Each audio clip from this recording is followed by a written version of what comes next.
नमस्कार दोस्तों, आप सभी का स्वागत है आपके अपने चैनल जॉब जॉय में।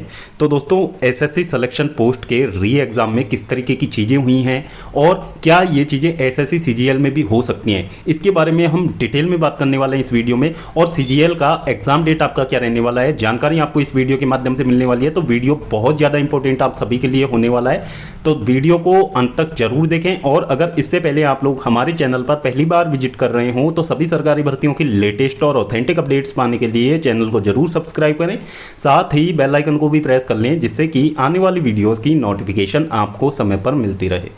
तो दोस्तों, 29 अगस्त की डेट में एसएससी सिलेक्शन पोस्ट का जो री एग्जाम था वो कंडक्ट करवाया गया था। लगभग 60,000 कैंडिडेट्स के लिए एग्जाम जो था वो दोबारा से आयोजित करवाया गया था। और यहाँ पे सुधारों की यदि हम बात करें तो सुधार यहाँ पे ओनली 20% देखने को मिले थे। बाकी जो एग्जाम में अव्यवस्थाएं थी, जो पहले जैसा हाल था, वो 80% देखने को मिला है। अब यहाँ पे सबसे पहले हम सुधार की बात कर लेते हैं कि क्या सुधार यहाँ पे देखने को मिला है। तो दोस्तों, सुधार की हम बात करें तो सुधार इसमें यह देखने को मिला है, जो क्वेश्चंस थे वो इरिलेवेंट नहीं पूछे गए थे, रिलेवेंट क्वेश्चंस इसमें पूछे गए थे। और जो एग्जाम का लेवल था वो ईजी टू मॉडरेट देखने को मिला था। अब दूसरी चीज़ें यहाँ पे अब बात करें, जो चीज़ें यहाँ पे गलत रही हैं स्टूडेंट्स के पॉइंट ऑफ व्यू से। तो दोस्तों, सबसे पहले तो हम दो सेंटर्स की बात कर लेते हैं। तो ये एक सेंटर आपका मुंबई में था।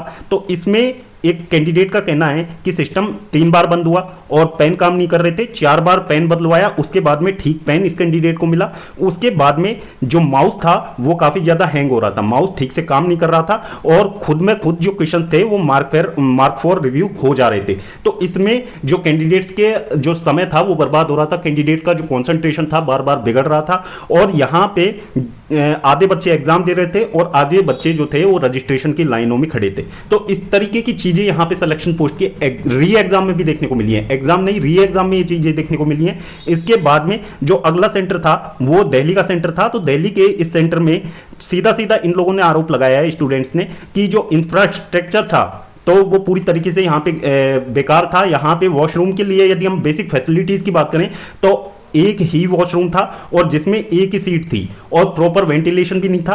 और यहाँ पे सबसे बड़ी प्रॉब्लम जो क्वेश्चंस को स्क्रॉल करने में देखने को मिली, जो पैसेज थे इंग्लिश के, उसको राइट और लेफ्ट स्क्रॉल करने में काफ़ी ज़्यादा दिक्कतें आ रही थी। यानी कि माउस ठीक से वर्क नहीं कर रहे थे और बहुत बार जो क्वेश्चंस के लैंग्वेज को चेंज करने के लिए कैंडिडेट्स वहाँ पे ट्राई कर रहे थे। तो इस चीज़ में भी काफ़ी ज़्यादा दिक्कतें देखने को मिली हैं। अब ओवरऑल दिक्कतों की यदि हम बात करें कि एग्जाम में किस तरीके की दिक्कतें यहाँ पे देखने को मिली हैं, तो दोस्तों इसमें जो सबसे पहली दिक्कत है, बड़ी दिक्कत, कि जो सिस्टम था वो बार बार बंद हो जा रहा था। अब ये चीजें जो थी एसएससी के लगातार 2 एग्जाम्स यहां पे कंडक्ट करवाए गए हैं उनमें लगातार देखने को मिली है। इसके बाद में जो दूसरी सबसे बड़ी प्रॉब्लम देखने को मिली है वो 2 या 3 क्वेश्चंस के जो ऑप्शंस थे वो एक जैसे होने, यहां पर एक जैसे जो ऑप्शन थे वो दिखाई दिए। फिर यहां पे बात करें कि कुछ क्वेश्चन ऐसे थे जो एसएससी स्टेनो के एग्जाम में भी ये चीजें देखने को मिली थी। कुछ क्वेश्चन ऐसे थे वहां पे 4 की जगह मात्र 3 ही विकल्प वहां पे दिखाई दे रहे थे, यानी कि चौथा विकल्प वहां पे था ही नहीं। फिर बायोमेट्रिक प्रक्रिया काफी ज्यादा इनकी स्लो थी।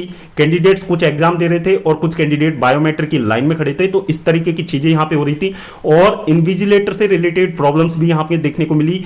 काफी ज्यादा अनुभवहीन इन्विजिलेटर्स यहां पे लगाए गए थे। जो कैंडिडेट्स की जो क्वेरीज थी, जो कैंडिडेट को प्रॉब्लम आ रही थी, उसका सॉल्यूशन वो लोग ठीक से नहीं कर पा रहे थे। और परीक्षा के समय एग्जाम सेंटर्स पे भारी डिस्टरबेंस वहां पे देखने को मिला। सर्वर की समस्या इसमें देखने को मिली, माउस व सिस्टम का अचानक शटडाउन होना, इस तरीके की चीजें देखने को मिली। और जो एग्जाम सेंटर्स हैं उन पे एंट्री को लेकर काफी ज्यादा शिकायतें देखने को मिली। एग्जाम सेंटर में एंट्री काफी देर तक वहां पे दी गई और काफी लेट जो एंट्री थी वो स्टार्ट की गई। और एग्जाम इंटरफेस को लेकर भी शिकायत की है। और इसके अलावा बहुत सारी शिकायतें हैं जो अभी भी एसएससी से रही हैं। अब यहां पे आप खुद से अंदाजा लगा सकते हैं कि कितने बड़े लेवल पे चीजें यहां पे सुधारी जानी बाकी हैं। क्योंकि यदि इन तैयारियों के साथ में सीजीएल जैसा एग्जाम एसएससी कंडक्ट करवाने के बारे में सोच रही है तो ये बिल्कुल इंपॉसिबल है कि सीजीएल का एग्जाम अनफेयर तरीके से हो जाए। क्योंकि यहां पे आप देखो, जब 60,000 कैंडिडेट्स का री एग्जाम आप लोग कंडक्ट करवा रहे हैं, यानी कि पहले गलतियां हो चुकी है, उनमें सुधार के बाद जब आप लोग एग्जाम कंडक्ट करवा रहे हैं और उसमें जब इस तरीके के हाल यहां पर निकल के सामने आ रहे हैं, तो आप लोग खुद से अंदाजा लगाइए कि सीजीएल के एग्जाम में लगभग 25 लाख कैंडिडेट्स तो आपके आने ही वाले हैं। 25 लाख कैंडिडेट्स इजीली एग्जाम में अपीयर होंगे। तो इतने बड़े लेवल पे चीजें कैसे पॉसिबल हो सकती हैं, इतने बड़े लेवल पे चीजों को ये लोग कैसे मैनेज करेंगे, तो ये अपने आप में बड़ा सवाल है। अब यहां पे पता नहीं क्यों एसएससी जो है इसको मात्र सुधार मान रही है, इन चीजों को सुधार मान के चल रही है एसएससी। अब इन चीजों की जो डेफिनेशन है वो एसएससी खुद से दे, और एसएससी को ये चाहिए कि जब तक उनके पास एक प्रॉपर वेंडर नहीं हो जो एग्जाम करवा पाने में कैपेबल हो, तब तक एग्जाम जो है वो नहीं कंडक्ट करवाए जाने चाहिए। एसएससी के जितने भी आगे आने वाले एग्जाम हैं वो कंडक्ट नहीं होने चाहिए, कैंडिडेट्स की ये मांग है। अब दोस्तों इसमें देखते हैं आगे क्या होना बाकी है। और बाकी बात करें एसएससी सीजीएल की एग्जाम की, तो दोस्तों एसएससी सीजीएल का जो एग्जाम है उसमें वेंडर एसएससी एडुकेटी को ही रखना चाहता है। वेंडर चेंज करने की जो बातें थी, जो चेयरमैन साहब ने क्लियर कर दी है कि वेंडर यही रहने वाला है, वेंडर को सीजीएल के एग्जाम के बाद में यानी कि 3 महीने के ट्रायल के बाद में ही हटाया जा सकता है, उससे पहले को नहीं हटाया जाएगा। और आपका जो एग्जाम है सीजीएल का वो करंट वेंडर ही आपका कंडक्ट करवाने वाला है। और सीजीएल का जो एग्जाम है इन लोगों ने मिड सितंबर के आसपास बोला है, यानी कि 15 सितंबर के आसपास से आपका जो एग्जाम है वो स्टार्ट हो सकता है।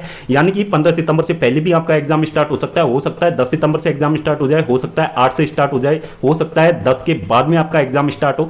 तो आपको जो अपनी तैयारियां हैं वो कंटिन्यू रखनी है, तैयारी को रोकना नहीं है, तैयारी में किसी भी तरीके की ढील आप लोगों को नहीं देनी है। एग्जाम आपका पोस्टपोन नहीं हुआ है, आपका जो एग्जाम है सितंबर के मंथ में ही होना है, और सेकंड वीक ऑफ सितंबर में आपका जो एग्जाम स्टार्ट होने की संभावना है वो बहुत ज्यादा है। अब दोस्तों एसएससी के इस सुधार के ऊपर आपकी क्या राय है, आप कमेंट बॉक्स में अपनी राय जरूर दीजिए। और दोस्तों वीडियो आपको इंफॉर्मेटिव लगी हो तो वीडियो को लाइक करें, अपने दोस्तों के साथ जरूर शेयर करें। और अगर इससे पहले आप लोग हमारे चैनल पर पहली बार विजिट कर रहे हो तो सभी सरकारी भर्तियों की लेटेस्ट और ऑथेंटिक अपडेट्स पाने के लिए चैनल को जरूर सब्सक्राइब करें, साथ ही बेल आइकन को भी प्रेस कर लें जिससे कि आने वाली वीडियोस की नोटिफिकेशन आपको समय पर मिलती रहे। तो दोस्तों इस वीडियो में फिलहाल इतना ही, जल्द मिलते हैं एक और नई सरकारी भर्ती की लेटेस्ट और ऑथेंटिक अपडेट के साथ। तब तक के लिए स्वस्थ रहें, तंदुरुस्त रहें और अपनी फ्यूचर एग्जाम्स की प्रिपरेशंस को जारी रखें।